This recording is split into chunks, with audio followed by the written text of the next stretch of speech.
As 2021 came to a close, many of us up and down the country finished the year on a high note, a much higher note certainly than we ended 2020 on. But in London, it was a grim end to the year as two boys aged 15 and 16 became the final of 2021's teen stabbing victims. 2021 is now the bloodiest year on record when it comes to teenage homicides in the country's capital, which hit 30 for the first time. And though it's only day 5 of 2022, already detectives in London have launched their first murder investigation of the year as a man was stabbed to death in the capital just yesterday. There's nowhere near enough scrutiny on the Mayor of London on this.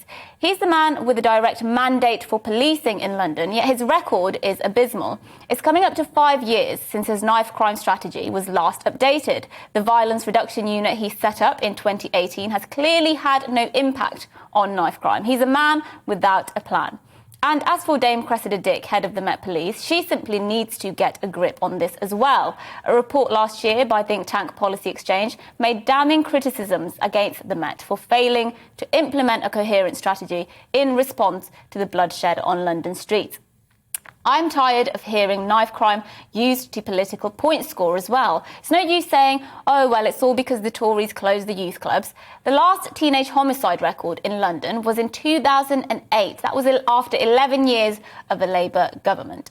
And maybe, just maybe, we should start holding parents more accountable. Is that so controversial? When a child is not attending school enough, we hold parents to account through a range of measures. A parenting order can be issued, forcing parents to go to parenting classes. An education supervision order can be issued, a school attendance order, and eventually a fine of up to $2,500 and even a jail sentence of 3 months.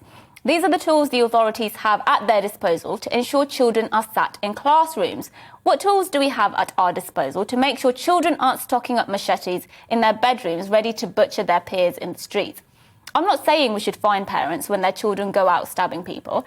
I'm simply saying that we have to ask what has gone so wrong with parenting when people's teenage boys are out in the street corners in darkness on school days with butcher's knives in their bags.